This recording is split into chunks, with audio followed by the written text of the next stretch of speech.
व्याख्यामुद्रां करसरसिजैः पुस्तकं शङ्खचक्रे प्रभिन्नस्फटिकरुचिरे पुण्डरीके निषण्णः म्लानश्रीरमृतविशदैरंशभिप्लावयन् मामाविर्भूयादनगमहिमा मानसे वागधीशः नमस्ते प्राणेश प्रणतविभवायावनिमगाः नमस्वामिन् रामप्रियतमनमन् गुरुगुण नमस्तुभ्यं भीमप्रबलतमकृष्णेष्ट भगवन् नमः श्रीमन्मध्वप्रदिश सुदर्शन्नो जय जय श्रीगुरुभ्यो नमः नारायणं सुरगुरुं जगदेकनाथं भक्तप्रियं सकललोकनमस्कृतं च त्रैगुण्यवर्जितमजं विभुमाद्यमीशं वन्दे भवग्रम् अमरासुरसिद्धवन्द्यं नारायणं नमस्कृत्य नरं चैव नरोत्तमं देवीं सरस्वतीं व्यासं ततो जयमुदीरे. ವೇದವ್ಯಾಸರ ಮಹಾಭಾರತದ ಚಿಂತಕರಿಗೆ ವಂದನೆಗಳು. ಶಾಂತಿ ಪರ್ವದ 427ನೆಯ ಪ್ರವಚನ. ಪರಾಶರರ ಗೀತೆ. ಅವರು ಹೇಳಿರತಕ್ಕಂತಹ ಕರ್ಮ ಸಿದ್ಧಾಂತಗಳು ಜನಕರಾಜನಿಗೆ ಅವನ ಪ್ರಶ್ನೆಗೆ ಅನುಗುಣವಾಗಿ ಮನುಷ್ಯನಿಗೆ ಒಳ್ಳೆಯ ಗುಣಗಳು ಸಿದ್ಧಿಸ್ತವೆ ತಪಸ್ಸಿನ ನೆಲೆಯಲ್ಲಿ ಅಂತ ಹೇಳಿ ಪ್ರತಿಯೊಬ್ಬನು ತಪಸ್ಸನ್ನು ಆಚರಿಸಬೇಕು. 2 ಪ್ರಕಾರದ ಮತ್ತು 3 ಪ್ರಕಾರದ ವ್ರತ ನಿಯಮಗಳಲ್ಲಿ, ಶಾರೀರಿಕವಾದ ವ್ಯವಸ್ಥೆಯಲ್ಲಿ, ಮಾನಸಿಕವಾಗಿ ಚಿಂತನೆಯಲ್ಲಿ, ಅಧ್ಯಯನದಲ್ಲಿ. ಆದ್ದರಿಂದ ತಪಫಲಾರ್ಥಂ ಸರ್ವಸ್ಯ ಭವಂತಿ ಜ್ಯಾಯಸೋ ಗುಣಾಃ. ಒಳ್ಳೆಯ ಗುಣಗಳೆಲ್ಲ ಅವನಲ್ಲಿ ಮೈಗೂಡುತ್ತವೆ. ತಪಸ್ಸಿಗಾಗಿ ಗುಣಗಳು ಇರುವಂಥದ್ದು ವಾಸ್ತವವಾಗಿ. ಹಾಗಾಗಿ ಧರ್ಮವನ್ನು ಮಾಡಲು ಸುಗ ಆತ ಪ್ರಯತ್ನಿಸಿಕೊಂಡಾಗ ಅದು ಸಫಲನಾಗ್ತಾನವ. ಧರ್ಮಬುದ್ಧ್ಯಾಚ ಸತತಂ ಕಾಮಾರ್ಥಾಭ್ಯಾಂ ನಹೀಯತೆ. ಅಂತಹ ಸಂದರ್ಭದಲ್ಲಿ ಅವನಿಗೆ ಬಯಸಿದ್ದು ಸಿಗ್ತದೆ, ಸಂಪತ್ತು ನಿಲ್ತದೆ. ಹೀಗಾಗಿ ಧರ್ಮದ ನೆಲೆಯಲ್ಲಿ ಒಂದನ್ನು ಮಾಡಿದಾಗ ಅದೇ ಒಂದು ದೊಡ್ಡ ತಪಸ್ಸಿನ ಹಾಗೆ ಆಗಿ ಅವನು ಯಾವುದೇ ರೀತಿಯಾದಂತಹ ಪುರುಷಾರ್ಥಗಳ ಪ್ರವೃತ್ತಿ ಮಾರ್ಗದಲ್ಲಿ ಕೊರತೆ ಇರುವುದಿಲ್ಲ. ಮತ್ತು ಬಹಳಷ್ಟು ಒದ್ದಾಟಪಟ್ಟು ತೊಂದರೆಗೊಳಗಾಗಿ ತೊಂದರೆ ಕೊಡ್ತಾ ಸಂಪತ್ತನ್ನು ಸಂಗ್ರಹಿಸಬಾರದು. ಅದಾಗಿ ಬಂದದ್ದನ್ನು ಉಪಯೋಗಿಸಿಕೊಂಡು ಬದುಕುವುದರಲ್ಲಿ ತಪ್ಪಿಲ್ಲ. ಪ್ರಯತ್ನಾಗತಾ ಸೇವ್ಯಾ ಗೃಹಸ್ಥೈ ವಿಷಯ ಸದಾ. ಯಾವುದೇ ವಿಷಯಗಳಾಗಲಿ, ವಿಷಯಗಳು ಅಂದರೆ ಉಪಭೋಗ ವಸ್ತುಗಳು, ಕಣ್ಣಿಗೆ, ಕಿವಿಗೆ, ಬಾಯಿಗೆ, ಮೋರೆಗೆ ಹೇಳಿಕೊಂಡಾಯಿ ಇಂದ್ರಿಯಗಳ ವಸ್ತುಗಳು, ಅವೆಲ್ಲ ಪ್ರಯತ್ನದಿಂದ ಬಂದಾಗ ಅದನ್ನು ಪಡೆಯುವುದರಲ್ಲಿ ತಪ್ಪಿಲ್ಲ. ತಾನಾಗಿ ಪ್ರಯತ್ನ ಪಟ್ಟು ಮಾಡುವಂಥದ್ದಲ್ಲ. ಯಾವುದೋ ವಿಚಿತ್ರವಾದ ವಿಶೇಷವಾದಂಥ ದೃಶ್ಯಗಳು, ಮನೋರಂಜನೆಗಳು, ಆಟ ನಾಟಕಗಳು ಇವನ್ನೆಲ್ಲ ಹೋಗಿ ಹುಡುಕಿ ನೋಡಲಿಕ್ಕೆ ನಿಲ್ಲಬಾರದವ. ಕಣ್ಣಿಗೆ ಹಬ್ಬ ಅಂತ ಹೇಳಿಕೊಂಡು ಮನಸ್ಸಿಗೆ ಒಂದು ವಿಚಿತ್ರ ಅಂತ ಅಥವಾ ಪ್ರತ್ಯೇಕವಾದ ಊಟ ಅಂತ ಹೇಳಿಕೊಂಡು ನಡೆಸಲಿಕ್ಕಿಲ್ಲ. ಅದು ತನ್ನಷ್ಟಕ್ಕೆ ಹೋಗುವಾಗ ಆಚೀಚೆ ಬಂದಾಗ ಕಂಡದ್ದಲ್ಲಿ, ಗಮನಿಸಿದ್ದಲ್ಲಿ ದೊಡ್ಡ ದೋಷ ಆಗುವುದಿಲ್ಲ. ಅದು ಮರೆತು ಬಿಡ್ತಾನೆ, ಮುಂದೆ ಹೋಗ್ತಾನೆ. ಎಲ್ಲಿ ನಾವು ಪ್ರಯತ್ನಪಟ್ಟು ಮಾಡುತ್ತೇವೆ ಅದನ್ನು ಸ್ಥಿರಗೊಳಿಸ್ತೇವೆ. ಆ ಪಿಕ್ಚರ್ಸ್ಗಳನ್ನು, ಅಲ್ಲಿನ ಸಂವಾದಗಳನ್ನು ನಾವು ದೃಢೀಕರಿಸ್ತೇವೆ. ಹಾಗಾಗಿ ಅದರದ್ದೇ ಕಿವಿಗೂ ಯಾರೋ ಯಾವುದೋ ಏನೋ ಬೈಯುವುದನ್ನು ಅಥವಾ ಯಾವುದೋ ವಿಚಾರಗಳನ್ನು ಕೇಳುವುದರಲ್ಲಿ ತಪ್ಪಿಲ್ಲ. ಅದನ್ನಾಗಿ ಕೇಳಲಿಕ್ಕೋಸ್ಕರ ನಿಂತು ಕೇಳ್ತಾ ಇದ್ರೆ ಅದು ತಪ್ಪು. ಯಾರಿಗೋ ಯಾವುದೋ ಬೈಯುವುದು ಕೇಳ್ತಾ ಇತ್ತು ಅಂದಾಗ ಅದು ಗಮನವೇ ಇಲ್ಲ, ಹೋಗ್ತದೆ ಎಲ್ಲ ಶಬ್ದಗಳ ಹಾಗೆ. ಆದರೆ ಪ್ರಶ್ನಿಸಿಕೊಂಡು ಅದಕ್ಕೆ ಪ್ರತಿಕ್ರಿಯಿಸಿಕೊಂಡು ಕೇಳಿಕೊಂಡ್ರೆ ಅವನದರ ಪಾಪಗಳಿಗೆ ಭಾಗಿಯಾಗ್ತಾನೆ. ಇದರಿಂದ ತಿನ್ನುವಾಗಲೂ ಹಾಗೆ, ಎಲ್ಲಿಯೋ ಸಿಕ್ಕಿದಾಗ, ನೀಡಿದಾಗ, ತಿಂದಾಗ ತಿಂದು ಹೋಯಿತು ಅಷ್ಟೇ, ಅಲ್ಲಿಗೆ ಆಸೆ ಮುಗಿಯಿತು. ಅದನ್ನು ಮಾಡಿಸಿಕೊಂಡು ಇನ್ನೊಂದು ಕಡೆಯಲ್ಲಿ ಹುಡುಕಿಕೊಂಡು ಹೋಗಿ ಕೇಳಿಕೊಂಡು ತಿನ್ನುವಂಥದ್ದು ತಪ್ಪು.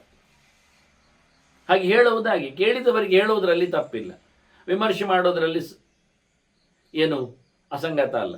ಆದರೆ ನಾವಾಗಿ ಕರೆದವನನ್ನು ನಿಲ್ಲಿಸಿ ಹೇಳಿಸಿ ಕೇಳಿಸಿದರೆ ಅದು ಹೆಚ್ಚಾಗ್ತದೆ. ಹೀಗೆ ಎಲ್ಲ ವಿಷಯಗಳಲ್ಲಿ ಕೈಕಾಲುಗಳಾಗಲಿ ಉಪಭೋಗಗಳಾಗಲಿ ಈ ಎಲ್ಲ ವಿಷಯಗಳಲ್ಲಿ ಸಹ ಪ್ರಯತ್ನ ಮಾಡದೆ ಲಭ್ಯವಾದದ್ದನ್ನು ಗೃಹಸ್ಥನಾದವ, ಇದು ಯದಿ ಧರ್ಮ ಅಲ್ಲ, ಬ್ರಹ್ಮಚಾರಿ ಧರ್ಮ ಅಲ್ಲ, ವಾನಪ್ರಸ್ಥ ಧರ್ಮ ಅಲ್ಲ, ಅವರಿಗೆಲ್ಲ ಇದು ನಿಷಿದ್ಧವೇ. ಅಪ್ರಯತ್ನವಾಗಿ ಬಂದದ್ದನ್ನು ನೋಡುವುದರಲ್ಲಿ ಅವರಿಗೆ, ಪಡೆಯುವುದರಲ್ಲಿ ಅವರಿಗೆ ಇಲ್ಲ ಅವಕಾಶ. ಹಾಗಾಗಿ ಇವನಿಗಾಗಲ್ಲ. ಮತ್ತೆ ಪ್ರಯತ್ನೇನೋಪಗಮ್ಯಶ್ಚ ಸ್ವಧರ್ಮ ಇತಿಮೇ ಮತಿ. ಹಾಗಾದರೆ ಯಾವುದರಲ್ಲಿ ಪ್ರಯತ್ನ ಪಡಬೇಕು ಅವನು ಕೇಳಿದರೆ, ಅವನ ಧರ್ಮವನ್ನು ಮಾಡೋದರಲ್ಲಿ ಅವನು ಪ್ರಯತ್ನಿಸಬೇಕು. ಅವನ ಧರ್ಮ ಅಂದರೆ ಅದು ಯೋಗ್ಯತೆಗೆ ಸಂಬಂಧಪಡ್ತದೆ. ಅದಕ್ಕೆ ಅವನು ಒದ್ದಾಡಬೇಕು, ಅದನ್ನು ಅವನು ನಡೆಸಬೇಕು. ಹಾಗಾಗಿ ನೋಡಿ, ಸರೋವರ ಸಿಕ್ಕಿತು, ನದಿ ಬಂತು, ಮಿಂದ ಸರಿ. ಇಲ್ಲದಿದ್ದರೆ ನದಿ ಇಲ್ಲಾದರೆ, ಸರೋವರ ಇಲ್ಲಾದರೆ, ನೀರಿಲ್ಲಾದರೆ, ಬಾವಿಯಲ್ಲಿ ನೀರಿಲ್ಲಾದರೆ ಅದು ಸ್ನಾನ ಮಾಡಿದ್ದು ಪರವಾಗಿಲ್ಲ, ಅದಾಗುವುದಿಲ್ಲ. ಅವನ ಧರ್ಮ ಸ್ನಾನ ಮಾಡುವಂಥದ್ದು, ಅದಕ್ಕೋಸ್ಕರ ಅವನು ಸರೋವರ ಹುಡುಕಿಕೊಂಡು ಹೋಗಬೇಕು, ನದಿ ತೀರಕ್ಕೆ ನಡಿಬೇಕು. ಅವನು ಅದರಿಂದ ತನ್ನ ಧರ್ಮಕ್ಕಾಗುವಾಗ ಪ್ರಯತ್ನವನ್ನು ಮಾಡಬೇಕು. ತನ್ನದಲ್ಲದ ಧರ್ಮಗಳು, ದೈಹಿಕವಾದ ಧರ್ಮಗಳು,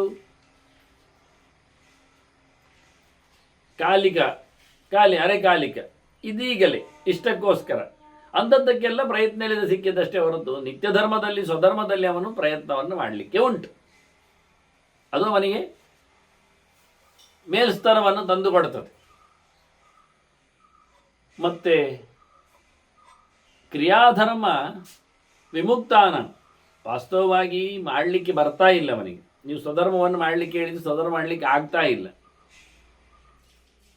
ಅದರಿಂದ ಮಾಡಬೇಕಾದ ಕೆಲಸದಿಂದ, ಧರ್ಮಕ್ರಿಯೆಯಿಂದ ಅದು ದೂರ ನಿಂತಿದ್ದಾನೆ, ಬಿಟ್ಟುಬಿಟ್ಟಿದ್ದಾನೆ. ಯಾಕೆ ಹೇಳಿದರೆ, ಅಶಕ್ತಿಯ ಸಮೃದ್ಧಾತ್ಮನ, ದೈಹಿಕವಾದ ಅಶಕ್ತಿ, ಮಾನಸಿಕವಾದ ಅಡ್ಡಿ, ಇದರಿಂದ ಅವಾಗ ಬಳಲಿದ್ದಾನವನು. ಆದರೆ ಅವನು ಗೌರವ ಕೊಟ್ಟಿದ್ದಾನೆ ಶಾಸ್ತ್ರಗಳಿಗೆ, ತಿಳ್ಕೊಂಡಿದ್ದಾನೆ. ಮಾನಿನಾಂ ಕುಲ ಜಾತಾನ ನಿತ್ಯಂ ಶಾಸ್ತ್ರಾರ್ಥ ಚಕ್ಷುಷಾಂ, ಒಳ್ಳೆ ಅಧ್ಯಯನ ಮಾಡಿದ್ದಾನೆ. ಜೊತೆಯಲ್ಲಿ ಶುದ್ಧವಾದಂಥ ಆಚರಣೆಯ ಮನೆತನದಲ್ಲಿ ನಿಂತಿದ್ದಾನೆ. ಆದರೆ ಈಗ ಮಾಡಲಿಕ್ಕೆ ಆಗ್ತಾ ಇಲ್ಲ ಕೇಳಿದರೆ ದೇಹದ ಬಾಧೆ, ಮಾನಸಿಕವಾದ ವೈಚಿತ್ರ್ಯ. ಹೀಗಾಗಿ ಎಂಥದ್ದಾಗ್ತದೆ ಕೇಳಿದರೆ, ತೇಷಾಂ ನಾನ್ಯತ್ರತೆ ಲೋಕೆ ತಪಸ್ಸಃ ಕರ್ಮ ವಿದ್ಯತೆ, ಅಂಥವರಿಗೆ ತಪಸ್ಸು ಹೇಳಿಸಿದ್ದು ಅಂತಾನೆ ಪರಾಶರ. ಆಗ ಅವರು ನಿರಂತರವಾಗಿ ದೇವರ ನಾಮಸ್ಮರಣೆ, ಒಂದು ಕಡೆ ಕೂತ್ಕೊಂಡು ಮನನ, ಮಾನಸಿಕವಾಗಿ ದೇವರ ವೈಭವಗಳ ಚಿಂತನೆ, ಓದು, ಅಧ್ಯಯನ, ಇದು ಯೋಗ್ಯ.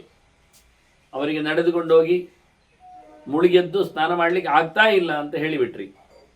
ಆದರೆ ಕ್ರಿಯಾಲೋಪ ಬರುವುದಿಲ್ಲ ಅವರಿಗೆ ಸ್ವಧರ್ಮದಲ್ಲಿ, ಅಶಕ್ತಿಯಿಂದಾಗಿ ಮಾತ್ರ. ಇದು ಆಪದ್ಧರ್ಮದ ನೆಲೆ. ಇಂಥ ಸಂದರ್ಭದಲ್ಲಿ ಅವನು ತಪಸ್ಸನ್ನು ಆಯ್ಕೆ ಮಾಡಿಕೊಂಡು ನಿರಂತರವಾಗಿ ಚಿಂತನೆಯಲ್ಲಿ ಆತ ತೊಡಗಬೇಕು, ಜಪದಲ್ಲಿ ತೊಡಗಬೇಕು. ಸರ್ವಾತ್ಮನಾನುಗುರವೀತ ಗೃಹಸ್ಥಃ ಕರ್ಮ ನಿಶ್ಚಯಂ. ಗೃಹಸ್ಥನಾದವನಿಗೆ ಕರ್ಮದ ಬದ್ಧತೆಗಳು ಜಾಸ್ತಿ. ಅವನು ಹೆಚ್ಚು ಕಡೆಯಲ್ಲಿ ಅದನ್ನು ತಿಳ್ಕೊಳ್ಬೇಕು, ಅದರ ನಿರ್ಣಯವನ್ನು ಮಾಡಿಕೊಳ್ಬೇಕು. ಗತಾನುಗತಿಕೋ ಲೋಕ ಆಗುವುದಿಲ್ಲ. ಯಾರೋ ಏನೋ ಹೇಳಿದ್ದು ಮಾಡಿದ್ದು ಅಂತ ಹೇಳಿಕೊಂಡು ಮುಂದುವರಿಯುವಂತಿಲ್ಲ. ತನ್ನ ಕರ್ತವ್ಯದಲ್ಲಿ ಎಂತಹ ಒಂದು ಬೈಂಡಿಂಗ್, ಅದನ್ನಾತ ನಿಜವಾಗಿ ನಿಶ್ಚಯಿಸಿಕೊಂಡು ಮಾಡಬೇಕಾದ್ದು.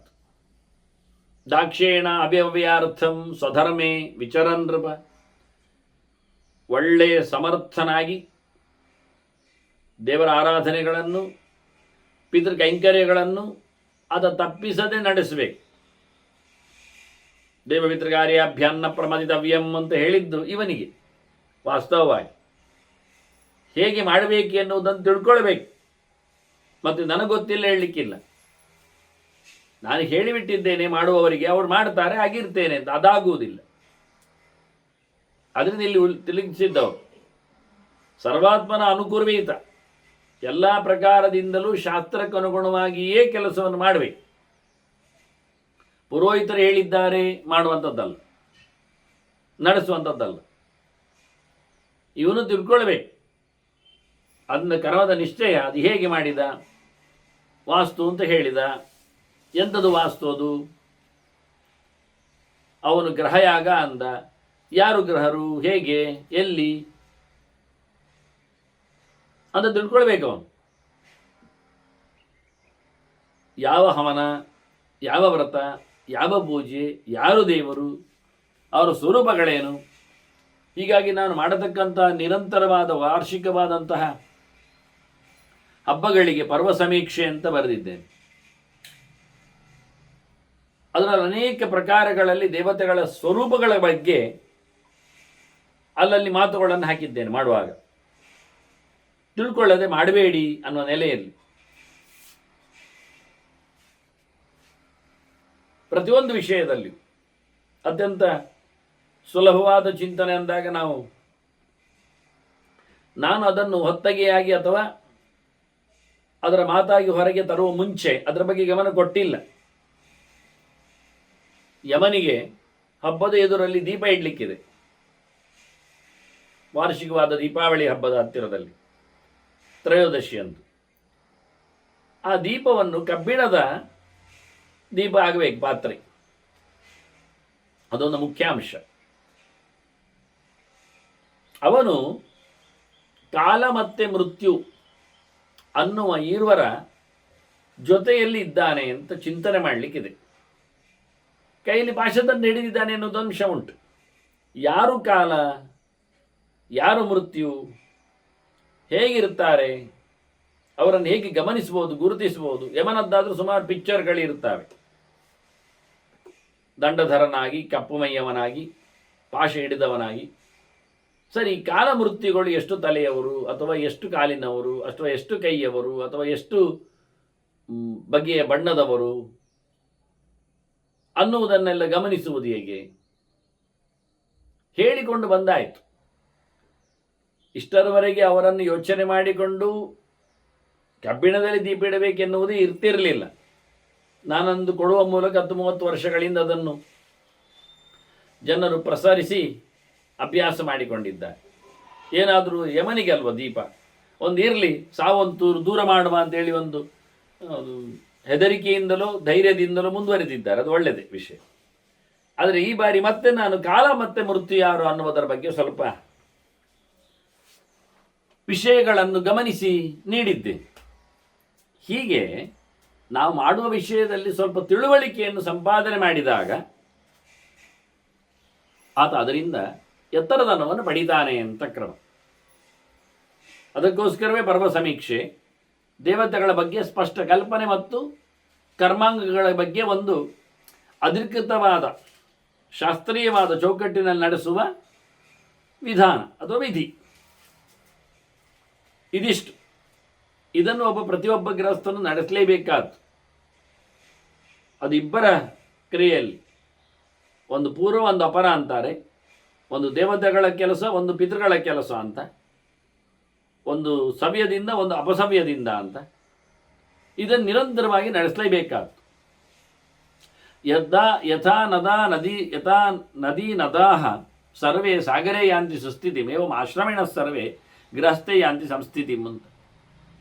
ಯೋಗ್ಯನಾದ ಒಬ್ಬ ಗೃಹಸ್ಥ, ಸ್ವಧರ್ಮದಲ್ಲಿ ನೆಲೆಗೊಂಡವ, ಅವನು ಇದೇ ಪ್ರಕಾರವಾಗಿ ದೈವಮಿತ್ರ ಕಾರ್ಯಗಳನ್ನೆಲ್ಲ ನಡೆಸ್ತಾ ಬಂದಿದ್ದರೆ, ಅತಿಥಿ ಸತ್ಕಾರ ಜೊತೆಯಲ್ಲಿ ಧರ್ಮಗಳ ಅನುಸಂಧಾನದಲ್ಲಿ ಕೂತಿದ್ರೆ, ಅವನು ಎಲ್ಲ ಆಶ್ರಮಿಗಳಿಗಿಂತ ಮಿಗಿಲಿದ್ದಾನ. ಎಲ್ಲವೂ ಅವನಲ್ಲಿ ಬಂದು ಸೇರುತ್ತದೆ. ಹೇಗೆ ಅಂದರೆ, ಎಲ್ಲ ನದಿಗಳು ಹೋಗಿ ಸೇರುವುದು ಎಲ್ಲಿಗೆ ಅಂದರೆ ಸಮುದ್ರಕ್ಕೆ. ಹಾಗಾಗಿ ಎಲ್ಲ ಆಶ್ರಮಗಳ ಅನುಕೂಲತೆ ಇರುವಂಥದ್ದು ಗೃಹಸ್ಥನಲ್ಲಿ. ಬ್ರಹ್ಮಚಾರಿಗಳು ಭಿಕ್ಷೆಗೆ ಬರುವುದು ಗೃಹಸ್ಥನಲ್ಲಿ, ಯತಿಗಳು ಭಿಕ್ಷೆಯನ್ನು ಸ್ವೀಕರಿಸುವುದು ಗೃಹಸ್ಥನಲ್ಲಿ. ವಾನಪ್ರಸ್ಥನು ಮೊದಲು ಗೃಹಸ್ಥನಾಗಿ ವಾನಪ್ರಸ್ಥನಾದದ್ದು. ವಾನಪ್ರಸ್ಥರಿಗೂ ಗೃಹಸ್ಥನಲ್ಲಿ ಬೆಂಬಲ ಇದೆ. ಹೀಗಾಗಿ ಬಹಳ ಅದ್ಧೂರಿಯಾಗಿ ಗೃಹಸ್ಥಾಶ್ರಮ ಧರ್ಮಗಳಲ್ಲಿ ಹೆಚ್ಚುತನವನ್ನು ಪರಾಶರರು ಗಮನಿಸಿದ್ದಾರೆ, ತಿಳಿಸಿದ್ದಾರೆ. ಜನಕ ಕೇಳುತ್ತಾನೆ, ಅಲ್ಲಯ್ಯ, ನಮಗೆ ಗೊತ್ತಿರುವಂಥದ್ದು ಸುದ್ದಿ ಹುಟ್ಟಿದವನು ಮಗ ಅವನು ಅಂತ. ಆತ್ಮ ವೈ ಪುತ್ರ ನಾಮಾಸಿ ಅಂತ ಶ್ರುತಿ ಇಲ್ವ? ಯದಸ್ಯಾಂಜಾಯತೆ ಪುನಃ ಜಾಯಾತ್ವಂ ತಸ್ಯ ಅಂತ ಹೇಳಿಕೊಂಡು, ತದ್ದಿ ಜಾಯಾತ್ವಂ ಹೇಳಿಕೊಂಡು ಹಿಂದೆ ಮಹಾಭಾರತವೇ ಶಕುಂತಲೆ ಹೇಳಿದ್ಲು. ಹಾಗಾಗಿ ಮಗ ಅಂದರೆ, ಮಕ್ಕಳು ಅಂದರೆ ಅವನೇ ಹೌದು ಅಂತ ಅರ್ಥ, ಅವನ ಅಂಶವೇ ಅಂತ ಅರ್ಥ. ವಾಸ್ತವವಾಗಿ ಯದೇತ ಜಾಯತೆ ಅಪತ್ಯಂ ಸಯೇವಾಯಮಿತಿ ಶ್ರುತಿ. ಹಾಗಿರುವಾಗ ಹುಟ್ಟಿದ್ದರಲ್ಲಿ ಬೇರೆ ಜಾತಿಯಾಗುವುದು ಹೇಗೆ? ಕದಂ ಬ್ರಾಹ್ಮಣತೋ ಜಾತಃ ವಿಶೇಷ ಗ್ರಹಣಂಗತಃ. ಅವನನ್ನು ನೀವು ಬೇರೆ ಕರಿತೀರಲ್ಲ, ಬ್ರಾಹ್ಮಣನಿಂದ ಹುಟ್ಟಿದವನನ್ನು. ನಿಜವಾಗಿ ಅವನೇ ಆಂಶಿಕವಾಗಿ ಬಂದದ್ದು ಹೇಳಬೇಕು, ಆದರೆ ಬೇರೆ ಆಗುವುದು ಹೇಗೆ? ಅದಕ್ಕೆ ಪರಾಶರರು ಹೇಳುತ್ತಾರೆ, ವಿಷಯ ಸರಿ ಮಾರಾಯ, ಅಲ್ಲಿಂದಲೇ ಬಂದದ್ದು ಅದೇ ಆಗಬೇಕು ಎನ್ನುವುದಷ್ಟು ಅಂಶದಲ್ಲಿ ಸತ್ಯ. ಅದಕ್ಕೆ ಅವಕಾಶ ಉಂಟು ನೋಡಿ. ಈಗ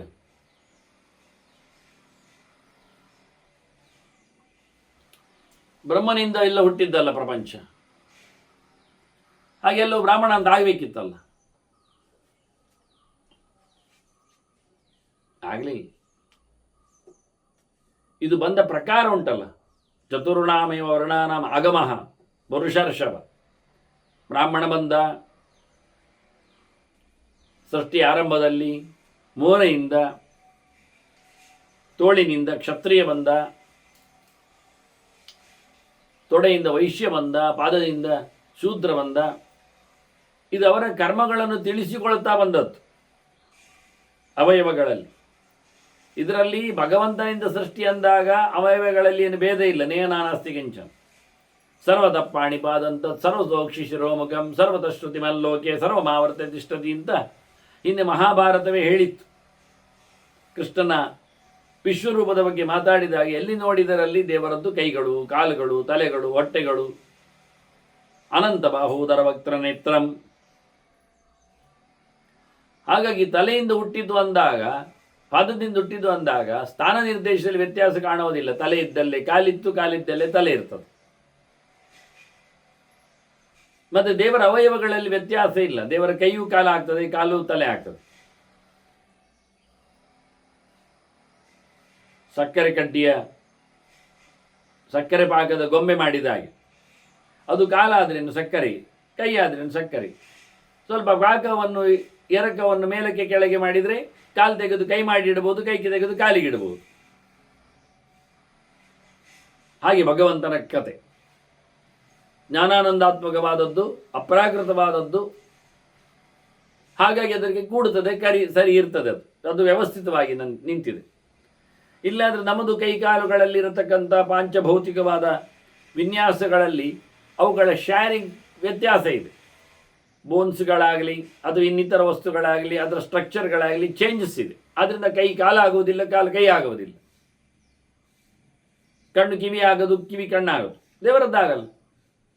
ಅವರ ಕಿವಿಯು ಕಾಣುತ್ತದೆ, ಅವನಿಗೆ ಕಣ್ಣು ಹೇಳ್ತದೆ, ಬಾಯು ನಡೀತದೆ. ಆ ರೀತಿಯಾದದ್ದು ದೇವರ ಸ್ವರೂಪ ಅಂದರೆ.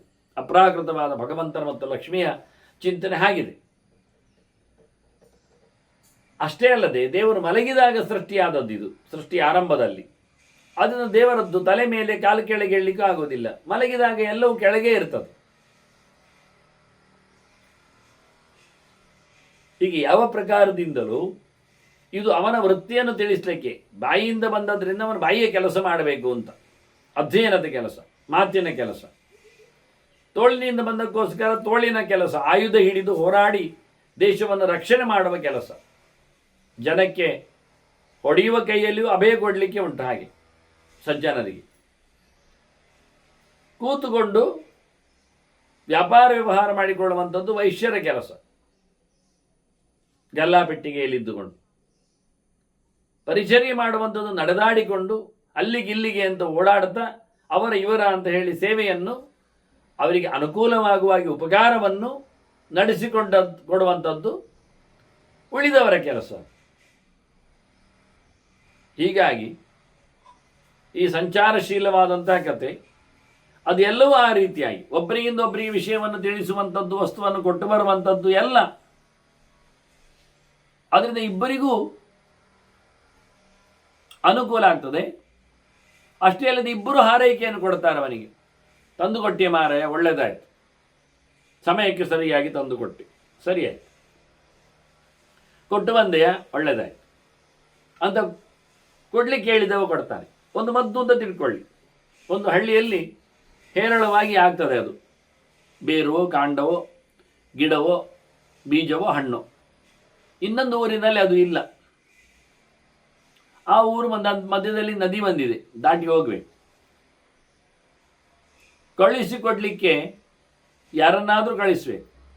ಆ ಊರಿನಿಂದ ಬಂದವ ಹೇಳಿರ್ತಾನೆ ಇವನಿಗೆ, ಈ ಊರಿನವನಿಗೆ, ನಮ್ಮೂರಲ್ಲಿ ಒಬ್ಬ ಕಾಯಿಲೆಯವ ಇದ್ದಾನೆ, ಅವನಿಗೆ ವಾಸಿ ಆಗ್ತಾ ಇಲ್ಲ ಹೇಳಿಕೊಂಡು. ಆಗ ಈ ಊರಿನವ ಅವನ ಸಂಬಂಧಿಯೋ ಗುರುತಾರ್ಥವುಳ್ಳವನು ಇಲ್ಲಿನ ವಸ್ತುಗಳನ್ನು ಕಳುಹಿಸಿಕೊಡುತ್ತಾನೆ. ಆ ಬೇರು ಕಾಂಡವೋ ಎಲೆಯೋ ಗಿಡವೋ ಬೀಜವೋ ಇದನ್ನು ಮದ್ದು ಮಾಡಿ ಹೀಗೆ ಅರೆದು ಅವನಿಗೆ ಕೊಡಲಿಕ್ಕೆ ಬರ್ತದೆ ಅಂತ ಹೇಳಿ ಕಳಿಸ್ತಾನೆ. ಅವನನ್ನು ತಗೊಂಡೋಗಿ ಅವನು ಕೊಟ್ಟು ಬರುವ ಇದ್ದಾನಲ್ಲ, ಬಹಳ ಪುಣ್ಯಾತ್ಮನಾಗ್ತಾನೆ. ಆಗ ಅವನು ಹೇಳ್ತಾನೆ, ಸಮಯಕ್ಕೆ ಸರಿಯಾಗಿ ಬಂದೆ ಮಾರೆ, ತಿಂಗಳಿಂದ ಒದ್ದಾಡ್ತಾ ಇದ್ದೇನೆ, ಇದನ್ನು ಪಡೆಯುವ ಮೂಲಕ ನಾನು ಆರಾಮಾಗಿದ್ದೇನೆ ಅಂತಾನೆ. ಮತ್ತೆ ಸಿಕ್ಕಿದಾಗ ಇಲ್ಲಾದರೆ ಸತ್ತೇ ಹೋಗ್ತಿದ್ದೆ ಅಂತಿದ್ದ. ಹಾಗೆ ಏನಾಯಿತು? ಹೀಗಾಗಿ ಸರ್ವೀಸ್ ಎನ್ನುವುದು ಬಹಳ ದೊಡ್ಡದಾದ ಉಭಯತ್ರ ಗೌರವವನ್ನು ಮತ್ತು ಪುಣ್ಯವನ್ನು ಪಡೆಯುವ ವೃತ್ತಿ ಅನಿಸ್ತದೆ. ಇದನ್ನೆಲ್ಲ ಸಣ್ಣದು ಅಂತ ಹೇಳಿಕೊಳ್ಳಿಕ್ಕೆ ಆಗುವುದಿಲ್ಲ.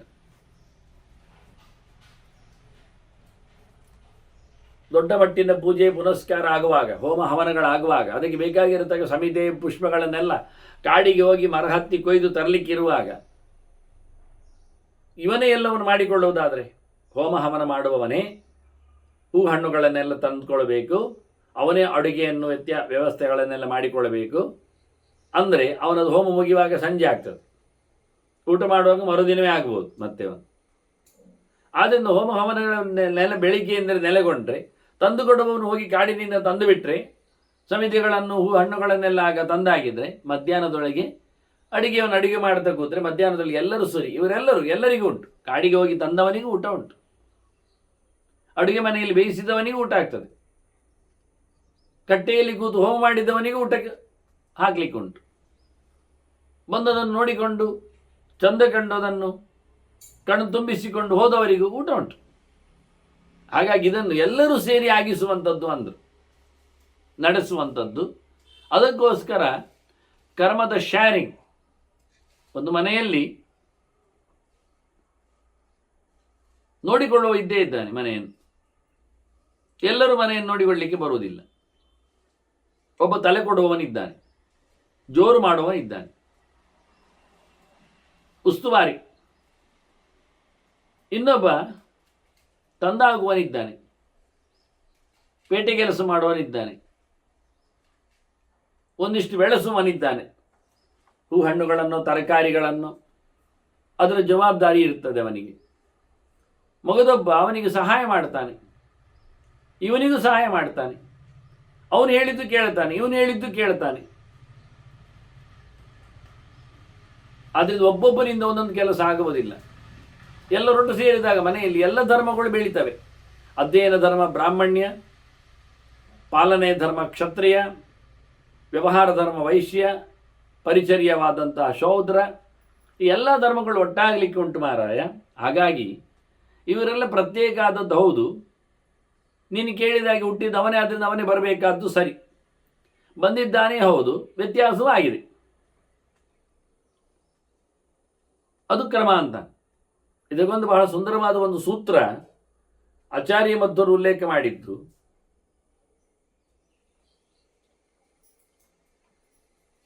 ಪಿತೃಗುಣ ಮಾತೃಜಾತಿ ಸುತಾನಾಮ್ ಅಂತ. ಮಕ್ಕಳಿಗೆ ಜಾತಿ ಯಾವುದು ಕೇಳಿದರೆ ತಾಯಿ ಇದ್ದು ಅಂತ ಹೇಳಿಬಿಟ್ರು. ಯಾಕೆ? ಹೆತ್ತದ್ದು ಅಲ್ಲಿ ಅಲ್ವಾ. ಜಾತಿ ಅಂದರೆ ಜನ್ಮ, ಹುಟ್ಟಿದ್ದು. ಹುಟ್ಟಿದೆಲ್ಲಿಂದ? ಅಲ್ಲಿಂದ ಜಾತಿ ಹೇಳಿ ಅಂದರು. ಆದ್ದರಿಂದ ಭೀಮಸೇನನ ಮಡದಿ ಹಿಡಿಂಬೆ, ಭೀಮಸೇನಿಂದ ಹುಟ್ಟಿದವ ಘಟೋತ್ಕಚ, ಅವನು ಯಾವ ಜಾತಿ ಕೇಳಿದರೆ ಅವನು ರಾಕ್ಷಸ ಜಾತಿಯವ. ಯಾಕೆ? ಹಿಡಿಂಬೆ ರಾಕ್ಷಸಿ. ಮತ್ತೆ ಅವನಲ್ಲಿ ಗುಣ ಯಾವುದು ಕೇಳಿದರೆ ಅದು ಭೀಮನ ಗುಣ. ದೇವರ ಮೇಲಿನ ಪ್ರಜ್ಞೆ, ಧರ್ಮದ ಮೇಲಿನ ಪ್ರೀತಿ, ಲೋಕದ ಮೇಲಿನ ಔದಾರ್ಯ, ಇವೆಲ್ಲ ಅವನದ್ದು. ಅವರು ರಾಕ್ಷಸನಾದರೂ ಅವನು ಕಿತ್ತಾಡುವ, ಜನರನ್ನು ಮುಗಿಸುವ ಕೈಂಕರ್ಯಕ್ಕೆ ಬರಲೇ ಇಲ್ಲ. ಅದು ಯಾವುದು ಮಾಡಲೇ ಇಲ್ಲ. ಅವನ ರಾಕ್ಷಸ ಸ್ವಭಾವ ಇಲ್ಲ. ಸ್ವಭಾವ ಭೀಮನದ್ದು, ದೈವಿಕ ಸ್ವಭಾವ. ನೋಡಲಿಕ್ಕೆ ಜಾತಿ ಮೈಕಟ್ಟು ಎಲ್ಲ ಅದು ಅಮ್ಮನದ್ದೇ, ಹಿಡಿಂಬೆತ್ತು. ಹೀಗಾಗಿ ಹುಟ್ಟಿದಲ್ಲಿಂದ ಲೆಕ್ಕಾಚಾರದ ವ್ಯವಸ್ಥೆ, ಕ್ರಮ ಹಾಗೆ. ಅಷ್ಟೇ ಅಲ್ಲದೆ ಹುಟ್ಟನ್ನು ಗುಟ್ಟಾಗಿಸಿಕೊಂಡು ಅದನ್ನು ಬೆಳೆಸಿದಲ್ಲಿಯೂ ಬಂದು ಹೋಗ್ತದೆ ಕೆಲವೊಮ್ಮೆ. ಅದರಿಂದ ರಾಧೆ ಕರ್ಣನನ್ನು ಸಾಕಿದ ಮೂಲಕ ಹುಟ್ಟನ್ನು ಗುಟ್ಟು ಮಾಡಿದ್ದರಿಂದ ಅವಳದ್ದೇ ಹುಡುಗ ಅಂತ ಹೇಳಿಕೊಂಡು ಜನ ಕರೀಲಿಕ್ಕೆ ಹೋಗಿ ಅವನು ಸೂತ ಅಂತ ಅನಿಸಿಕೊಂಡ. ಅದರಂತೆ ವಸುದೇವ ಕೃಷ್ಣನನ್ನು ಬಿಟ್ಟು ಬಂದಿದ್ದಾನೆ ನಂದಗೋಪನಲ್ಲಿ, ಹುಟ್ಟನ್ನು ಗುಟ್ಟು ಮಾಡಿದ್ದಾನೆ. ಆದರೆ ಸ್ವಲ್ಪವೇ ಸಮಯ ಮತ್ತು ಅದನ್ನು ರಟ್ಟು ಮಾಡಿದ್ದಾನೆ, ಜನರಿಗೆ ತಿಳಿಸಿಕೊಟ್ಟಿದ್ದಾನೆ, ಉಳಿದವರಿಗೆ ಗೊತ್ತಾಗಿ ಬಿಟ್ಟಿದೆ. ಆದ್ದರಿಂದ ನಂದನಲ್ಲಿ ವೈಶ್ಯ ಜಾತಿಯವ ಕೃಷ್ಣ ಆಗಲಿಲ್ಲ, ಕ್ಷತ್ರಿಯ ಜಾತಿಯವನಾಗಿ ಬಿಟ್ಟ ಕೃಷ್ಣ.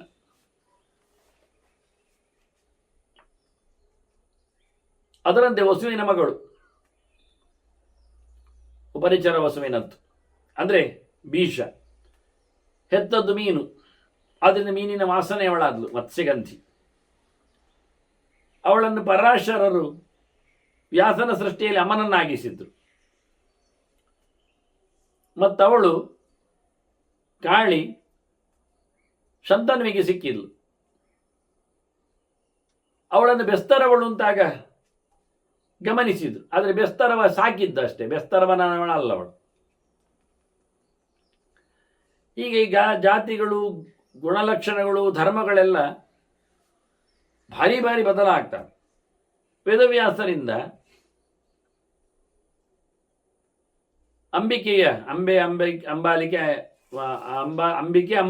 ಅಂಬಿಕೆಯ ದಾಸಿಯಲ್ಲಿ ವಿದುರ ಹುಟ್ಟಿದ. ಆದ್ದರಿಂದ ವಿದುರನನ್ನು ಶೂದ್ರನನ್ನಾಗಿ ಗಮನಿಸಿದ್ರು.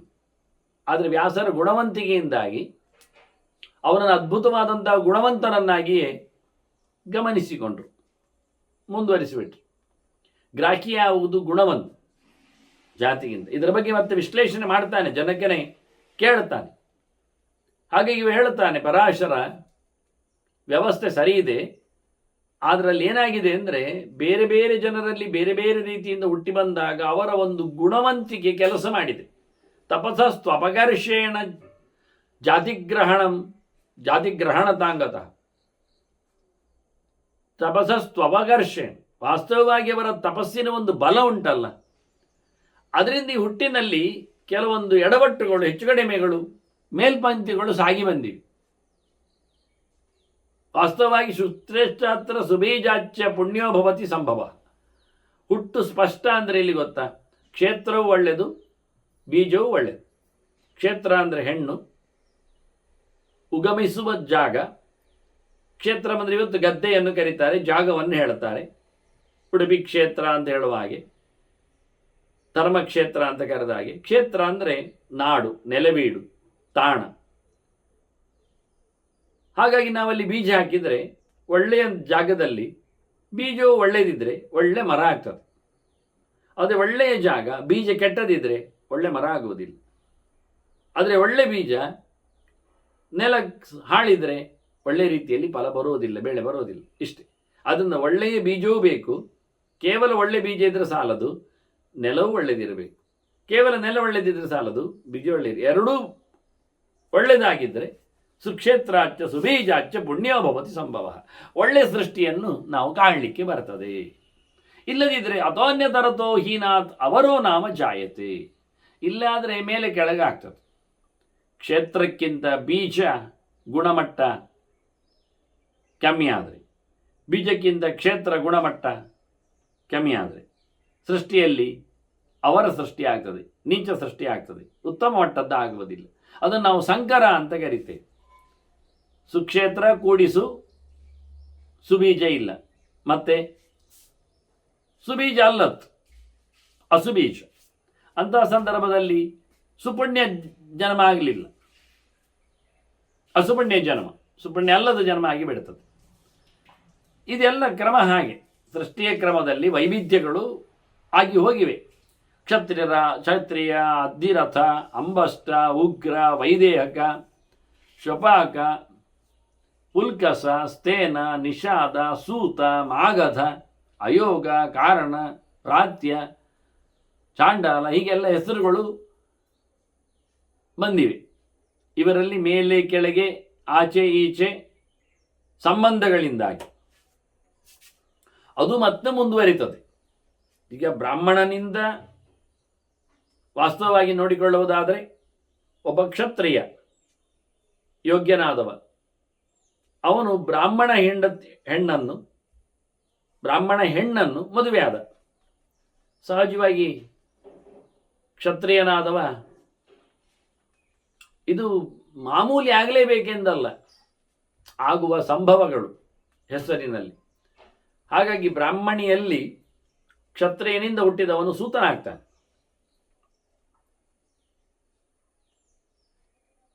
ಇದೊಂದು ವ್ಯವಸ್ಥೆಗಳ ಕಲ್ಪನೆಗಳು, ಇದನ್ನೆಲ್ಲ ಉಲ್ಲೇಖ ಮಾಡಿದ್ರು. ಹೀಗೆ ಪರ್ಮುಟೇಷನ್ಸ್ ಅಂತ ಆಚೆಗೆ ಈಚೆ, ಮತ್ತು ಅಲ್ಲಿಂದಲೂ ಮುಂದೆ ಹೋಗ್ಬೋದು.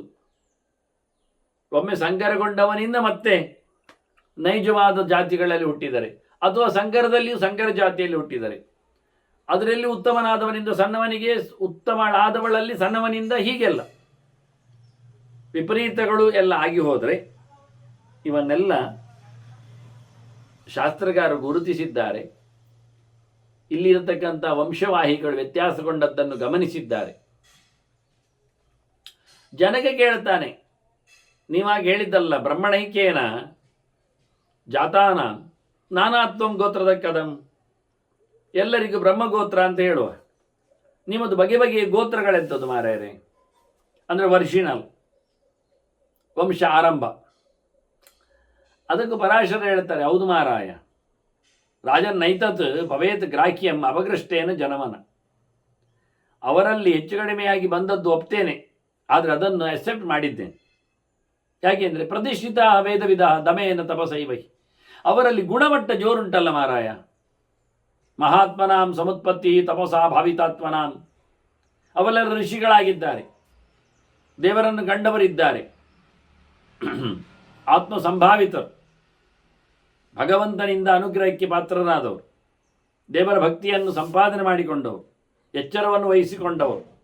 ಹಾಗಾಗಿ ದೇವರ ಸಂಕಲ್ಪ ಅಂತ ಹೇಳಿ ಮಾಡಿಕೊಂಡಿದ್ದಾರೆ. ಅವರು ದೇವರನ್ನು ಮಂತ್ರದಲ್ಲಿ ಕಂಡಿದ್ದಾರೆ, ಹೊಸದಾಗಿ ಋಷಿಗಳಾಗಿದ್ದಾರೆ ಅವರು. ಅಂತ ತಪಸ್ಸು ಉಂಟಾದರೆ ಎಂತಾದರೂ ನಾವು ಮಾತಾಡಲಿಕ್ಕೆ ಬರುವುದಿಲ್ಲ. ತಪಸ್ಸು ಮತ್ತೆ ದಮ, ಅದನ್ನು ಅವರದ್ದು ತೀಟೆ ಅಂತ ತಿಳ್ಕೊಳ್ಳಬೇಡ, ಅವರದ್ದು ಕಾಮದಾಟ ಅಂತ ಹೇಳಲಿಕ್ಕಲ್ಲ, ದೇವರ ಸಂಕಲ್ಪ. ಹಾಗಾಗಿ ಎಲ್ಲವನ್ನು ನಿಗ್ರಹಿಸಿಕೊಂಡವರಲ್ಲಿ ನಾವೇನು ಹೇಳುವಂತಿಲ್ಲ. ಎಲ್ಲ ವೇದವನ್ನು ಪಡೆದವರು, ಅಲ್ಲಿನ ಧರ್ಮಗಳಲ್ಲಿ ನೆಲೆಗೊಂಡವರವರು. ಆದರೂ ಹೇಳುವುದಾಗಿದ್ದರೆ ಮೂಲಗೋತ್ರಾಣಿ ಚತ್ವಾರಿ, 4 ಮೂಲ ಗೋತ್ರಗಳು ಯಾವುದು ಕೇಳಿದರೆ 4 ಹೇಳಲಿಕ್ಕೆ ಬರ್ತದೆ. ಒಂದು ಆಂಗಿರಸ, ಒಂದು ಕಶ್ಯಪ, ಒಂದು ವಸಿಷ್ಠ, ಮತ್ತೊಂದು ಭೃಗು. ಮತ್ತು ಇಲ್ಲಿಂದಲೇ ಮುಂದೆ ಆದದ್ದು. ವಸಿಷ್ಠರಲ್ಲಿ ಶಕ್ತಿ ಬರ್ತಾನೆ, ಪರಾಶರ ಬರ್ತಾನೆ, ಹಾಗೆ ಅದನ್ನು ಗೋತ್ರದವರನ್ನು ಕರೀಲಿಕ್ಕೆ ಹೋಗ್ತದೆ. ಹಾಗೆ ಕ್ರಮ. ಅದರಂತೆ ಕಶ್ಯಪರಲ್ಲೇ ಬರುವಂಥದ್ದು ಎಲ್ಲ ವಂಶವಾಹಿಗಳು. ಆಂಗಿರಸರಲ್ಲೇ ಬೃಹಸ್ಪತಿ ಬರ್ತಾನೆ, ಭರದ್ವಾಜ ಬರ್ತಾನೆ, ಹಾಗೆ ಬರ್ತದೆ. ಹೀಗೆ ಪ್ರಧಾನವಾಗಿ 4 ಗೋತ್ರಗಳು. ಮತ್ತೆ ಕರ್ಮತೋ ಅನ್ಯಾನಿ ಗೋತ್ರಾಣಿ, ಮತ್ತೆ ಅವರಲ್ಲಿ ಕರ್ಮದಿಂದ ಒಳಗಿಂದ ಸೇರಿಕೊಂಡು ಗೋತ್ರಗಳು ಆಗಿ ಹೋದತ್ತು. ಅದನ್ನ ಮೂಲ ಗೋತ್ರಗಳು 4 ಅಂತ ಹೇಳಿ ಜನಕ ಮತ್ತೆ ಪ್ರಶ್ನೆ ಕೇಳ್ತಾನೆ ಪರಾಶರ ಹತ್ರ. ಆಗಲಿ, ಈಗ ಧರ್ಮದ ಬಗ್ಗೆ ನೀವು ಹೇಳಿದ್ರಿ, ಜಾತಿಗೆ ಅನುಕೂಲವಾದಂತಹ ಧರ್ಮಗಳಿವೆ ಅಂತ ಹೇಳಿಕೊಂಡು. ನನಗೆ 2 ಬಗೆಯ ಧರ್ಮಗಳು ಬೇಕು. ವಿಶೇಷ ಧರ್ಮಗಳೇನು ಮನುಷ್ಯನಿಗೆ ಮಾಡಬೇಕಾದ್ದು, ಸಾಮಾನ್ಯ ಧರ್ಮಗಳಾವು ಅಂತ. ಅದು ಮಾಮೂಲಿ ಹಿಂದೆ ಹೇಳಿದ್ದಾರೆ, ಅದನ್ನೇ ಮತ್ತೆ ಪರಾಶರ ಹೇಳುತ್ತಾರೆ. ಈಗ ಒಬ್ಬ ತಿಳುವಳಿಕೆ ತುಂಬಿದವನಿಗೆ ಅವನ ವಿಶೇಷ ಧರ್ಮ ಏನು ಕೇಳಿದರೆ ಅವನು ಇನ್ನೊಬ್ಬರಿಗೆ ಹೇಳಿಕೊಡು, ಅಧ್ಯಾಪನ. ಹಾಗೆ ಮತ್ತೊಬ್ಬರ ಯಜ್ಞವನ್ನು ಮಾಡಿಸುವುದು, ಮತ್ತು ಅವರು ಕೊಟ್ಟದನ್ನು ಪಡೆಯುವುದು. ಅದೆಲ್ಲ ಉಳಿದವರಿಗಿಲ್ಲ. ಕ್ಷತ್ರಿಯರಿಗೆ ಪಡಿಲಿಕ್ಕಿಲ್ಲ, ಹೇಳಿಕೊಡ್ಲಿಕ್ಕೆಲ್ಲ ಇಲ್ಲ, ವೈಶ್ಯರಿಗೂ ಇಲ್ಲ ಪಡೀಲಿಕ್ಕೆ.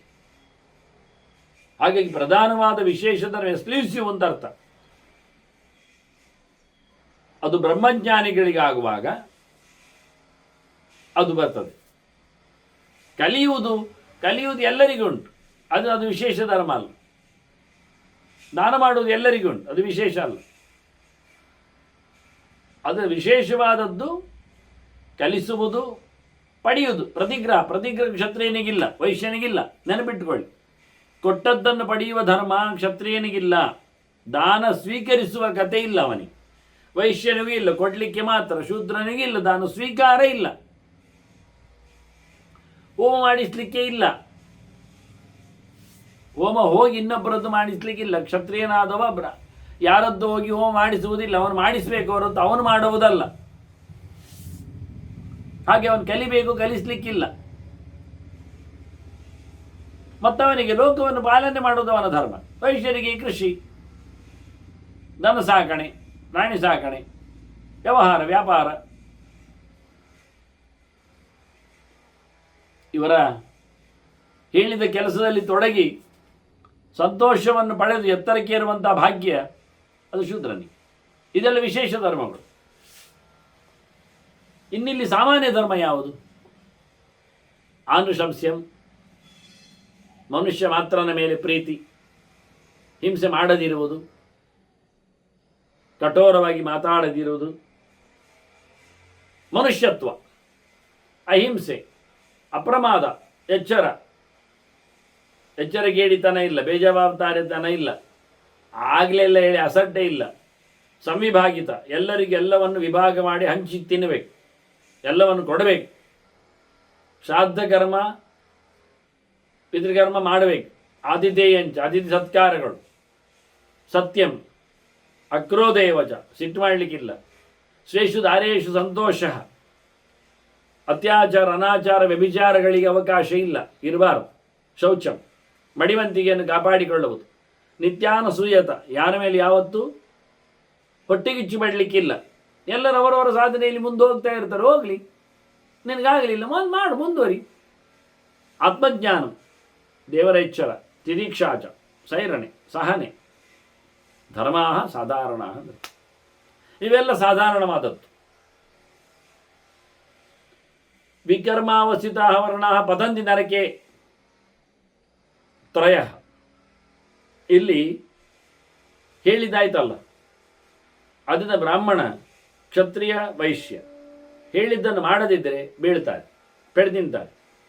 ಖಂಡಿತವಾಗಿ ತಪ್ಪು ಮಾಡಿದರೆ, ಮಾಡದೇ ಹೋದರೆ, ಹೇಳಿದ್ದನ್ನು ಮಾಡದೇ ಹೋದರೆ, ತಪ್ಪು ಮಾಡಿದರೆ, ಅವರಿಗೆ ಅಲ್ಲದ ಕೆಲಸವನ್ನು ವಿರುದ್ಧ ಕರ್ಮಗಳನ್ನು ಮಾಡ್ತಾ ಬಂದರೆ, ವೇದ ವಿರುದ್ಧವಾದ, ತಮ್ಮ ಧರ್ಮಕ್ಕೆ ವಿರುದ್ಧವಾದ ಕರ್ಮಗಳು ಮಾಡಿದರೆ ಅವರು ನರಕಕ್ಕೆ ಬೀಳ್ತಾರೆ.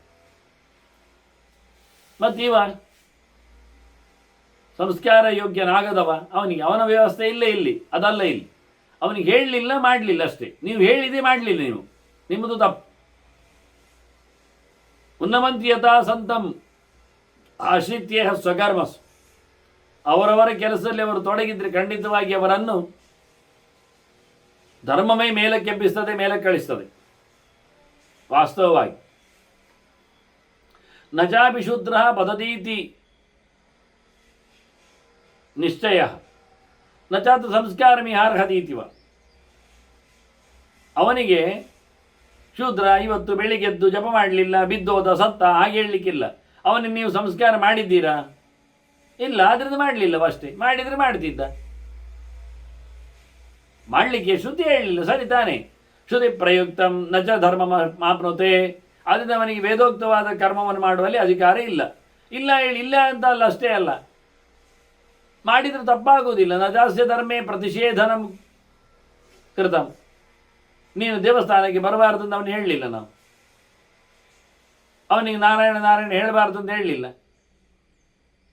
ಹಾಗಾಗಿ ಅವನಿಗೆ ಎಷ್ಟು ಮಾಡಲಿಕ್ಕೆ ಬರ್ತಾನೆ ಮಾಡೋದ್ರಲ್ಲಿ, ಧರ್ಮ ಮಾಡೋದ್ರಲ್ಲಿ ಬಿಟ್ಟಿಲ್ಲ ಅವನನ್ನು. ಮಲಗಿದವಳು, ಹೆತ್ತವಳು, ಅವಳೇನು ಮಾಡ್ತಾಳೆ? ಬಾಯಲ್ಲಿ ನಾರಾಯಣ ಹೇಳೋದಿಲ್ವ? ಹಾಗೆ ಹೇಳಲಿಕ್ಕೆ ಬರ್ತದೆ. ಹಾಗೆ ಎಲ್ಲರೂ ಮಾಡುವುದಿಲ್ಲ. ಮುಳುಗಿ ಎದ್ದು ಸ್ನಾನ ಮಾಡಿ ಬರಲಿಕ್ಕೆ ಆಗುವುದಿಲ್ಲ. ಅಂಥವರು ನಾಮಸ್ಮರಣೆಯಿಂದ ಮೋಕ್ಷವನ್ನು ಪಡೀತಾರೆ, ಸಾಧನೆಯನ್ನು ಮಾಡ್ತಾರೆ. ಗೋಪಿ ಹಚ್ಕೊಳ್ಳಿಕ್ಕೆ ತಪ್ಪಿಲ್ಲ, ಅವನು ಹಚ್ಕೊಳ್ಳಿಕ್ಕೆ ಉಂಟು. ಅವನು ಹಣೆಗೆ ಶಂಖಚಕ್ರ ಧಾರಣೆ ಮಾಡಲಿಕ್ಕೆ ಉಂಟು, ಮಿಂದು ಬರಲಿಕ್ಕೆ ಉಂಟು, ನಿರ್ಮಾಲ ತೀರ್ಥಪ್ರಾಶನ ಮಾಡಲಿಕ್ಕೆ ಉಂಟು, ಆಸನದಲ್ಲಿ ಕೂತು ಜಪ ಮಾಡಲಿಕ್ಕೆ ಉಂಟು, ಆಸನ ಶುದ್ಧಿ ವ್ಯವಸ್ಥೆ ಉಂಟು ಅವನಿಗೆ, ಭೂತೋಚ್ಚಾಟನೆ ಹೇಳಲಿಕ್ಕೆ ಉಂಟು ಅವನಿಗೆ ಅಧಿಕಾರ, ನಮಸ್ತನಂತ ಉಪಸ್ಥಾನ ಮಾಡಲಿಕ್ಕೆ ಆಗ್ತದೆ. ಏನಲ್ಲ ಹೇಳು, ಸೂರ್ಯ ದರ್ಶನ ಉಂಟು ಅವನಿಗೆ. ಅದನ್ನ ಎಲ್ಲವನ್ನು ಮಾಡಲಿಕ್ಕೆ ಆಗುವುದಿಲ್ಲ, ನಾವೇನು ವಿಷಯದ ಮಾಡಲಿಲ್ಲ ಅವನಿಗೆ ಅಂತ. ಎಷ್ಟು ಮಾಡಲಿಕ್ಕೆ ಬರ್ತದೆ, ಯಾವ ಪ್ರಕಾರದಲ್ಲಿ ಮಾಡಲಿಕ್ಕೆ ಉಂಟು ಅದನ್ನು ಮಾಡಲಿಕ್ಕೆ ಉಂಟು. ಅವನು ಬರಲೇಬಾರದು ಅಂತ ಓಡಿಸಲಿಲ್ಲ ಅವನನ್ನು. ಕಣ್ಣಿಗೆ ಕಾಣಲಿಕ್ಕೆ ಇಲ್ಲ ಹೇಳಲಿಕ್ಕೆ ಹೋಗಲಿಲ್ಲ. ಮತ್ತೆ ಜಾತಿಯಿಂದ ಮಾತ್ರ ಶೂದ್ರ ಅಲ್ಲ, ಈ ಸಂಕರದಿಂದ ಒಬ್ಬ ಇದ್ದಾನೆ, ವೈದೇಹಿಕಂ ಶೂದ್ರ ಮುದಾಹರಂತಿ ಅಂತ. ವೈದೇಹಿಕ ಅಂದರೆ ವೈಶ್ಯನಲ್ಲಿ ಹುಟ್ಟಿದವ. ವೈಶ್ಯನಿಗೆ ಬ್ರಾಹ್ಮಣ ಸ್ತ್ರೀಯಲ್ಲಿ ಹುಟ್ಟಿದ್ರೆ ಅವನು ವೈದೇಹಕ ಆಗ್ತಾನೆ. ಇದನ್ನೆಲ್ಲ ನಾನು ದೇವರನ್ನು ನೋಡಿಕೊಂಡೇ ಹೇಳುವುದಂತಾನಿವ. ಅಹಂ ಹಿ ಪಶ್ಯಾಮಿ ನರೇಂದ್ರ ದೇವಂ, ನಾನು ಭಗವಂತನ ಬಗ್ಗೆ ಎಚ್ಚರಾಗಿದ್ದೇನೆ. ನನಗೆ ಇಂದ್ರನ ಸಾತತ್ಯವೂ ಇದೆ, ಹಾಗಾಗಿ ನಾನು ತಿಳ್ಕೊಂಡಿದ್ದೇನೆ. ವಿಶ್ವಸ್ಯ ವಿಷ್ಣುಂ ಜಗದ ಪ್ರಧಾನಂ, ಲೋಕೋತ್ತರನಾದ ಭಗವಂತನ ಬಗ್ಗೆ ನಾನು ಸರಿ ತಿಳಿದೇ ನಿನಗೆ ಹೇಳ್ತಾ ಇರುವಂಥದ್ದು, ಅವನ ಧರ್ಮ ಏನು ಮಾಡಲಿಕ್ಕೆ ಅಂತ. ಸದಾಮೃತಮಧಿಷ್ಠಾಯ ನಿಹೀನ ಉದಿದೀರ್ಷವಃ ಮಂತ್ರವರ್ಜಂ ನ ದುಷ್ಯಂತಿ ಕುರ್ವಾಣ ಪೌಷ್ಟಿಕಿ ಕ್ರಿಯಾ. ಅವರಿಗೆ ವಿಶೇಷವಾದ ವ್ರತ ನಿಯಮಗಳು, ಕೆಲಸಗಳು ಮಾಡಲಿಕ್ಕೆ ಬೇಕು ಅಂದರೆ ಅವರಿಗೆ ನೀವು ಸಂಸ್ಕಾರ ಮಾಡಲಿಲ್ಲ ಅಂದರೆ ಅವರಿಗೆ ಮಾಡಲಿಕ್ಕಿಲ್ಲ ಅಂತೇನಲ್ಲ. ವೇದ ಮಂತ್ರ ಹೇಳಲಿಕ್ಕಿಲ್ಲ ಅಂತ ಅಷ್ಟೇ ಅಲ್ವ ಅರ್ಥ. ಮತ್ತೆಂಥದ್ದು? ನಾರಾಯಣಾಯ ನಮಃ ಅಂತ ಹೇಳ್ಬೋದಲ್ಲ, ನಾವಂತರಿಂದ ನೋವು ಮುಗಿಸ್ಬೋದಲ್ಲ ಅಂತಾನೆ. ಆದ್ದರಿಂದ ಒಳ್ಳೆಯ ದಾರಿಯಲ್ಲಿ ಇದ್ದವನಿಗೆ, ದೀಕ್ಷಿತನಾದವನಿಗೆ, ಎಲ್ಲವನ್ನು ತೊರೆದು ನಿಂತವನಿಗೆ, ಸದ್ವೃತ್ತದಲ್ಲಿ ನೆಲೆಗೊಂಡವನಿಗೆ ಎಲ್ಲವೂ ನಡೀತದೆ. ಸದಾಮೃತ ಅಧಿಷ್ಠಾಯ ನಿಹೀನ, ಅವರು ಜಾತಿಯಿಂದ ನಿಕೃಷ್ಟರಾದರೂ ಉದ್ದೀರ್ಷವಃ, ಮೇಲಕ್ಕೆ ಬರಬೇಕೆನ್ನತಕ್ಕಂಥ ಆಸೆಯಲ್ಲಿ ನೆಲೆಗೊಂಡವರು, ಅವರು ವೇದ ಮಂತ್ರಗಳನ್ನು ಬಿಟ್ಟು ಎಲ್ಲ ಕರ್ಮಗಳನ್ನು ಚೆನ್ನಾಗಿ ಮಾಡಲಿಕ್ಕೆ ಬರ್ತದೆ. ಯಥಾಯಥಾ ಹಿ ಸದ್ವೃತ್ತಂ ಆಲಂಬಂತೆ ಇತರೆ ಜನಾ ಯಥಾಯಥಾ ಸುಖಂ ಪ್ರಾಪ್ಯ ಪ್ರೇತ್ಯಜೇಹ ಚ ಮೋದತೆ. ಇತರರು ಎಷ್ಟು ಕಷ್ಟಪಟ್ಟು ಒಳ್ಳೆಯದನ್ನು ಮಾಡಲಿಕ್ಕೋಸ್ಕರ ನೆಲೆಗೊಳ್ಳುತ್ತಾರೆ, ಅದು ಒಳ್ಳೆಯದೇ. ಮಹಾಪ್ರಯತ್ನದಿಂದ ಮಾಡಿದ ಹಾಳಾಗ್ತದೆ ಅಂತಲ್ಲ, ಯೋಗ್ಯತೆ ಇದ್ದಲ್ಲಿ ಅದು ಅನುಕೂಲಕ್ಕೆ ಬರ್ತದೆ ಅನ್ನೋ ನೆಲೆಯಿಂದ ಮಾಡಬೇಕಾದ್ದು ಸತ್ಯವೇ. ಅವರವರ ವಿಶೇಷವಾದಂತಹ ಒಳ್ಳೆಯ ಕೆಲಸಗಳನ್ನು, ಶಾಸ್ತ್ರೀಯ ಕೆಲಸಗಳನ್ನು ಮಾಡುತ್ತಾ ಬಂದರೆ ಯಾರು ಸಹ ಮಾಡಿದರೂ ಅವರು ಉದ್ಧಾರರಾಗ್ತಾರೆ. ಜನಕ ಪ್ರಶ್ನೆ ಕೇಳುತ್ತಾನೆ, ಅಲ್ಲ ಮನುಷ್ಯನಿಗೆ ಕರ್ಮದಿಂದ ನೋವು ಹೇಳುವುದ ನಾವು, ಕೆಟ್ಟವ ಅಂತಲೂ ಇನ್ನೊಂದು ಅಂತಲ, ಅಥವಾ ಹುಟ್ಟಿನಿಂದ ನಾವು ಅವನನ್ನು ದೂರ ಇಡಲಿಕ್ಕೆ ನೋಡುತ್ತೇವೆ? ಹುಟ್ಟಿನಿಂದ ದೂರನೋ ಕರ್ಮದಿಂದ ದೂರನೋ, ಹುಟ್ಟಿನಿಂದ ಮಾನ್ಯನೋ ಕರ್ಮದಿಂದ ಮಾನ್ಯನೋ ಅನ್ನುವ ಹಾಗೆ ಜನಕ್ಕೆ ಕೇಳುತ್ತಾನೆ. ವಾಸ್ತವವಾಗಿ ಹೇಗಿರ್ತದೆ? ಕಿಂ ಕರ್ಮ ದೂಷಯಂತ್ಯೇನಂ ಅದೋ ಜಾತಿರ್ಮಹಾಮುನೆ. ಈ ಪರಾಶರರು ಬಹಳ ಚೆನ್ನಾಗಿ ಉತ್ತರ ಕೊಡುತ್ತಾರೆ. ಈಗ ನೋಡಿ, ಎರಡೂ ಸರಿ ಇರ್ತದೆ, ಎರಡೂ ಹಾಳಿ ಇರ್ತದೆ. ಇದು ಎರಡನ್ನು ಇಟ್ಕೊಳ್ಳಿಕ್ಕೆ ಉಂಟು. ಉಭಯಂ ದೋಷಕಾರಕ. ಕರ್ಮ ಹಾಳು ಮಾಡಿದ್ರು ಅವನನ್ನು ಬೈತಾರೆ, ಅವನು ಜಾತಿ ಹಾಳು ಮಾಡಿಕೊಂಡ್ರೆ ಅವನನ್ನು ಬೈತಾರೆ. ಮುಖ್ಯವಾಗಿ ನೋಡಿಕೊಳ್ಳುವುದು ಇಲ್ಲಿ ಒಂದು ಕ್ರಾಂತಿಕಾರಿಕ ಸ್ಟೇಟ್ಮೆಂಟ್ ಪರಾಶರದ್ದು. ಜಾತ್ಯಾ ದುಷ್ಟಶ್ಚಯ ಪಾಪ ನ ಕರೋತಿ ಸ ಪುರುಷ. ಇದು ವಿಶೇಷವಾದದ್ದು. ಅವನು ಸೃಷ್ಟಿಯಲ್ಲಿ ದೊಡ್ಡವನಾಗಲಿಲ್ಲ, ಆದರೆ ಕೆಟ್ಟ ಕೆಲಸ ಮಾಡ್ತಾ ಇಲ್ಲ. ಈಗ ಅವನಿಂದ ಒಳ್ಳೆಯವನ ಕೆಟ್ಟವನು ಹೇಳ್ತೀರಿ? ಕರ್ಮ ದುಷ್ಟ ಇಲ್ಲ, ಜಾತಿಯವನದ್ದು ಉತ್ತಮ ಅಲ್ಲ, ಏನು ಮಾಡುವ? ಅದಕ್ಕೆ ಪರಾಶರ ಹೇಳ್ತಾರೆ ಅವನು ಒಳ್ಳೆಯವನು, ಅವನು ಒಳ್ಳೆಯವನು. ಯಾಕೆ? ನಾವು ನೋಡುವಂಥದ್ದು ಕರ್ಮವನ್ನು ವ್ಯಕ್ತಿಯಲ್ಲಿ. ಹೀಗಾಗಿ ಕರ್ಮದ ಪ್ರಾಶಸ್ತ್ಯದಿಂದಾಗಿ ಆದ್ರೇನಾಯಿತು, ಕೆಟ್ಟವನಿಗೆ ಒಳ್ಳೆ ಕೆಲಸ ಮಾಡಲಿಕ್ಕೆ ಉಂಟು ಅಂತ ಆಯ್ತು. ಕೆಟ್ಟವನು ಅಂದರೆ ಜಾತಿಯಿಂದ ನಿಕೃಷ್ಟನು, ಅದರಿಂದ ಶೂದ್ರನು ನಾರಾಯಣ ಹೇಳುವುದರಿಂದ ಹಾಳಾಗುವುದಿಲ್ಲ, ಒಳ್ಳೆಯವನಾಗ್ತಾನೆ. ಹೇಳಬೇಕವನು, ಹೇಳುವುದು ತಪ್ಪಲ್ಲ, ಹೇಳಲಿಕ್ಕಿಲ್ಲ. ಅವನಿಗೆ 3 ಹೊತ್ತು ಜಪ ಮಾಡಲಿಕ್ಕೆ ಉಂಟು, 3 ಹೊತ್ತು ಮೇಯಲಿಕ್ಕೆ ಉಂಟು. ಬೇಕಾದರೆ ತೀರ್ಥ ತಗೊಂಡೆ ಊಟ ಮಾಡಲಿಕ್ಕೆ, ನಿಂಗೆಂತ ಮಾರಾಯ ತೀರ್ಥ ಕೇಳಲಿಕ್ಕಿಲ್ಲ, ಅವನಿಗೂ ತೀರ್ಥ ಕೊಡಲಿಕ್ಕೆ ಉಂಟು, ಅವನು ತೀರ್ಥ ತಗೊಂಡೆ ಊಟ ಮಾಡಲಿಕ್ಕೆ ಇರುವುದು. ನೋಡಿ ವಿಷಯ. ಹಾಗಾಗಿ ನಾನು ನನ್ನ ಸಂಧ್ಯಾ ಸಮೀಕ್ಷೆಯಲ್ಲಿ ಇತರರದ್ದು ಸಂಧ್ಯೆಯ ಬಗ್ಗೆ ಎಷ್ಟು ಗಮನ ಕೊಡಲಿಕ್ಕೆ ಬರ್ತದೆ ಅನ್ನೋದು ನೋಡಲಿಕ್ಕೆ ಆಗ್ತದೆ ಅಂತ ಹೇಳಿಯೇ ಜನರಲ್ ಆಗಿ ಕೊಟ್ಟಿದ್ದೆ. ಇದನ್ನು ನನ್ನ ಪರ್ವ ಸಮೀಕ್ಷೆಯಲ್ಲಿ ಆಗಿ ತಗೊಂಡಿದ್ದೇನೆ, ಗೃಹ ಸಮೀಕ್ಷೆಯಲ್ಲಿ ಅದೇ ರೀತಿಯಲ್ಲಿ ಎತ್ತಿಕೊಂಡಿದ್ದೆ. ಎಲ್ಲರನ್ನು ಮಾಡಲಿಕ್ಕೆ ಬರುವುದಾಗಿದ್ರೆ ಅಂಥವನಿಗೆ ವೈಷ್ಣವ ದೀಕ್ಷೆ ಕೊಡ್ಲಿಕ್ಕುಂಟು ಬೇರೆ ಹೇಳ್ತಾರೆ, ತಗೊಳ್ಳಿಕ್ಕೆ ಬರ್ತದೆ ಹೇಳ್ತಾರೆ. ಇನ್ನೊಂದು ಭಾಗವತದ ಗೆರೆ ಹೇಳಿದರೆ ಬೆಚ್ಚಿ ಬೀಳ್ಬೋದು ನಾವು. ಪ್ರಹ್ಲಾದ ನರಸಿಂಹನ ಹತ್ರ ಹೇಳಿದ್ದು, ವಿಪ್ರಾಟ್ ದ್ವಿಷಡ್ಗುಣಯುತಾತ್ ಅರವಿಂದನಾಭ ಪಾದ ಅರವಿಂದ ವಿಮುಖ ಶಪಚಂ ವರಿಷ್ಠಂ ಮನ್ಯ ಅಂತ. ನಾನು ನಾಯಿ ಬೇಯಿಸಿ ತಿನ್ನುವ ಚಂಡಾಲನನ್ನೇ ದೊಡ್ಡವ ಅಂತ ಹೇಳಲಿಕ್ಕೂ ತಯಾರಿದ್ದೇನಂದ. ಯಾವಾಗ? ಬ್ರಾಹ್ಮಣನಿಗಿಂತಲೂ. ಯಾಕೆ? ಹೇಗೆ ಕೇಳಿದರೆ, ಅವನಿಗೆ 10 ಗುಣ ಉಂಟು ಅಂತಲೇ ಇಟ್ಕೊಳ್ಳು, 12 ಗುಣ ಉಂಟು ಬ್ರಾಹ್ಮಣನಲ್ಲೇ ಇಟ್ಟುಕೊಳ್ಳು. ಅವನು ದಾನ ಮಾಡ್ತಾನೆ ಎಂತ ಎಲ್ಲ ಇಟ್ಕೊಳ್ಳು, ತಪಸ್ಸು ಮಾಡ್ತಾನೆ ಎಲ್ಲ ಇಟ್ಕೊಳ್ಳುವ, ವೇದ ಓದ್ತಾನೆ, ಆಗಲಿ, ಸತ್ಯ ಹೇಳ್ತಾನೆ, ಸರಿ ಮಾರ್ರೆ. 12 ಗುಣಗಳು ಅವನಲ್ಲಿದ್ದರೂ ದೇವರ ಮೇಲೆ ಅವನಿಗೆ ಭಕ್ತಿ ಇಲ್ಲ ಅಂತಾದರೆ ನಾನು ಅವನನ್ನು ಮೆಚ್ಚುವುದಿಲ್ಲ ಅಂತ ಪ್ರಹ್ಲಾದ. ದೇವರವನನ್ನು ಮೆಚ್ಚುವುದಿಲ್ಲ, ದೇವರ ಮೇಲೆ ಭಕ್ತಿ, ಇದೆಲ್ಲ ಗುಣಗಳು ಇಲ್ಲ ಅವನು. ಅಂತ ಒಬ್ಬ ಶ್ವಪಚ ಇದ್ದಾನೆ, ನಾಯಿ ಬೇಯಿಸಿ ತಿನ್ನುವವ, ಆದರೆ ಅವನಲ್ಲಿ ಭಗವಂತನ ಮೇಲೆ ಭಕ್ತಿ ಇದೆ. ಹಾಗಿದ್ರೆ ಅವನು ಒಳ್ಳೆಯವನು, ಅವನು ದೊಡ್ಡವನಂತ. ಬಹಳ ವಿಚಿತ್ರವಾದ ಮಾತುಗಳು. ಅಂದ ಭಗವಂತ ಮೆಚ್ಚುವಂತಿರಬೇಕಾದ ಕಥೆಯನ್ನು ಕೇಳಿದರೆ ಕರ್ಮದಲ್ಲಿ ಅವನು ಶ್ರೈಷ್ಠ್ಯ, ಧರ್ಮಾಚರಣೆಯಲ್ಲಿ ನೈತಿಕ ನಿತ್ಯವಾದಲ್ಲಿ ಧರ್ಮಾಚರಣೆ ಮಾಡ್ತಾ ಇದ್ದರೆ ಅವನು ಕಟ್ಟವ ಅಂತ ಅನ್ನಿಸ್ಲಿಕ್ಕೆ ಆಗುವುದಿಲ್ಲ.